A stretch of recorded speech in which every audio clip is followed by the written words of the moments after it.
So I have been feeling particularly nostalgic as of late, specifically about like old YouTube and like old art YouTube, like the years around like 2017, 2018. It was kind of when I started really getting back into art, and there were all these really fun like art challenges and stuff going around, and I've always been a little sad that I never got the chance to participate in them when they were a little more popular. But I thought, you know what? Why not bring it back?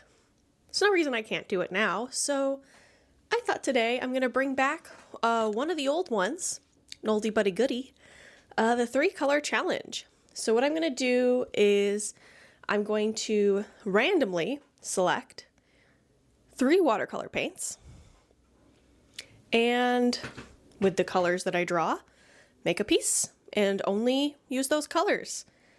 I think it's going to be really fun. I'm going to kind of use the colors to inspire what I want to paint. So yeah, let's get to it. Let's draw the colors. So here are all the watercolors that I have to choose from. I'm probably going to put these in a different vessel, so it's a little bit more random.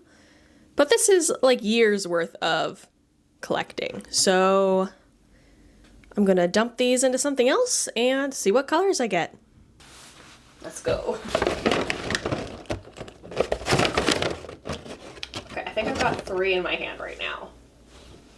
So it looks like we have Quinacridone Coral by Daniel Smith, one of my favorites, Potter's Pink by Daniel Smith, and Burnt Sienna. This might end up being somewhat monochrome aside from like the bright coral. This is going to be interesting. I think what I'm going to do first is do a little color mixing, see what different shades I can make with these 3 colors, and then come up with the piece. It's going to be interesting. I'm not quite sure. I was kind of hoping to get a little more variety, but I'm not going to cheat. So we're going to make this work. So I've got a piece of paper here prepared to do some swatches.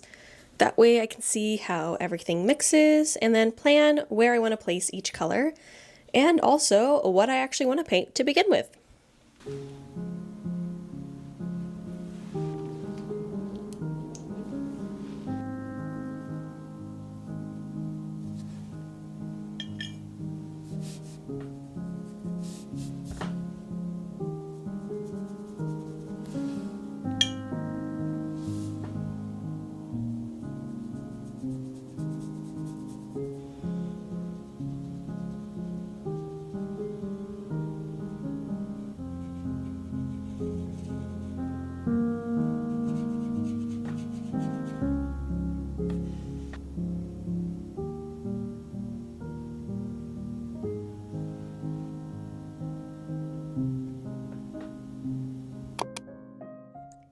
Hello again. It is the next day. I spent a good chunk of last night preparing everything I would need for my painting today, and I'm excited to get started. Also a little bit nervous. None of the paints that I chose have like super dark values, so it's going to be interesting to get the amount of depth that I want. Part of me wishes I could use the color black, but I'm going to try not to. Maybe later after the challenge I'll add something if I really feel like it's necessary. But I'm going to try to do the best I can with what I have, and hopefully it turns out all right. But I have a fresh cup of coffee over where you can't see, and it's a nice, beautiful morning, so let's get started. So jumping into this, I had a little bit of a difficulty, but that is also why I did quite a bit of planning beforehand. I knew that all of my colors at their darkest would have around the same value, so that I needed to be really careful about not applying too much paint or too much pigment at one time. However, despite all of this, I still did a really light wash of color. It's something I do with all of my pieces, and I didn't really want to get rid of it here. I feel like it just adds a sense of cohesion, and I wasn't about to give that up. And luckily, it actually was with one of the colors I usually do this with, which is quinacridone coral. Like I said earlier, one of my favorite paints. I love using it in skin tones. It's just this really unique pink that I feel like I can't really mix. However, at the beginning, I wasn't really expecting to only pick like pink and brown tones. It made it a little bit tricky, but I also loved all these colors, and so I wanted to lean into almost more of a monochromatic look. Obviously, there's still a bit more color variation than if I just used one color, but oh gosh, there's another name for using colors that are like really close to each other on the color wheel. But that's kind of what I was going for, I guess. Since both the burnt sienna and the potter's pink are a lot more muted in tone, I really wanted that bright quinacridone coral to pop. So I tried to use it in its full glory only in a few spots. Namely this little cloak, kind of makes me think of Red Riding Hood a little bit. And later you will see I also paint the leaves this color. I was kind of inspired by autumn leaves with my selections, and so I kind of wanted to include them here, and I was feeling like doing something kind of in the fantasy realm as well. This has probably been because I've been playing a lot of D&D or Dungeons & Dragons with friends, as well as the game Baldur's Gate 3, which is also based off Dungeons & Dragons, so basically, fantasy realms have been on my mind and kind of inspired this piece.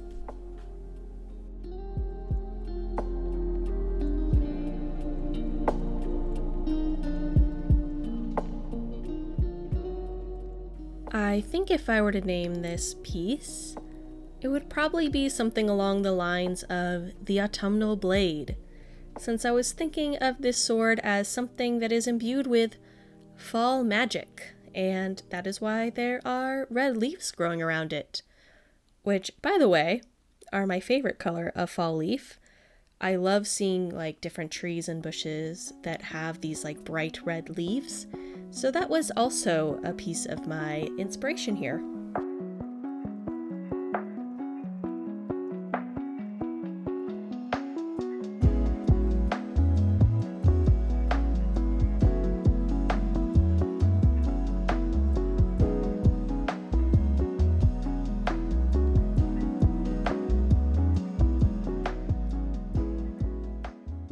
Now, another challenge I faced was what color to paint the grass.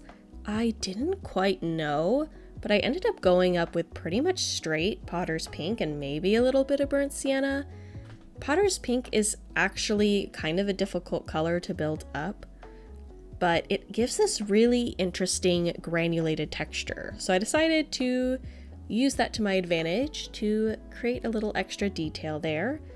And because there's enough of a difference between that color and the red in the cloak and the figure, it ended up working out.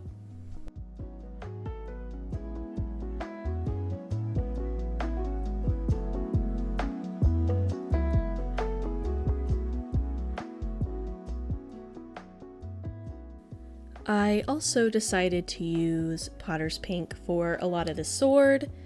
It was kind of the least brown of the colors. I don't know. It was maybe the most cool toned, closest to gray that I could get for the sword.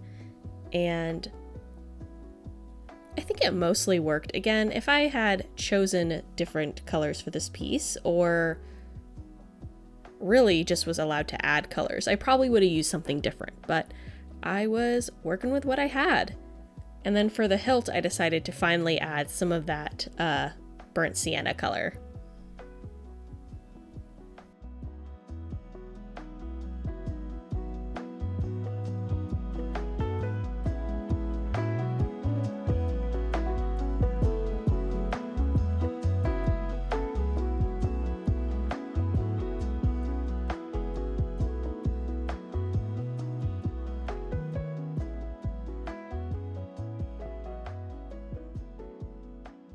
And from this point on, I'm mostly just building up the colors and adding a little bit of shading.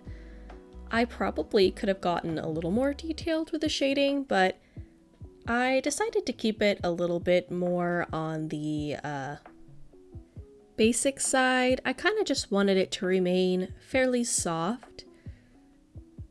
And also because I felt like I couldn't really deepen the colors too much without taking away some of the contrast I needed elsewhere in the piece.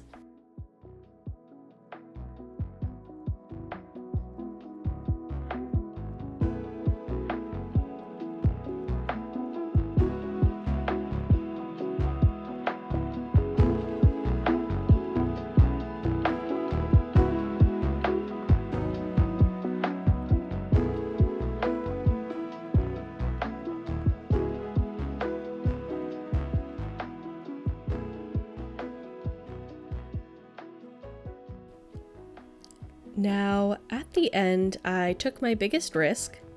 I thought about keeping the background completely white, but then I decided I'm going to mix all these colors together and I'm going to make them as dark as possible and layer them on multiple times if needed, because I desperately wanted a dark background and that was the closest way that I could do it.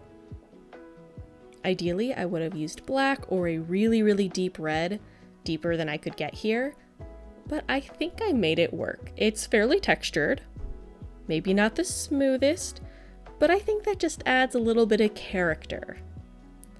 So between that and then adding just a few little details after, this is pretty much most of the process. I added a little bit of line work with this same red color. Unfortunately, the footage didn't really, either I forgot the footage or it didn't turn out well and I deleted it. As well as a little bit of colored pencil detail, but I didn't add nearly as much as I normally do.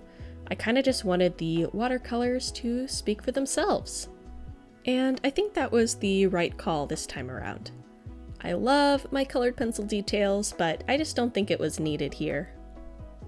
And with that, here are the final results. I'm honestly kind of shocked at how well it turned out, especially the background. I am in love with that really deep red, and I think I was able to get quite a bit of contrast into the piece. I kind of surprised myself a little bit there. I think a younger me would have been very proud at how I executed this challenge. And with that, we are at the end of the video. I hope you all enjoyed. Please leave a comment and any feedback that you may have, and I will see you all next time.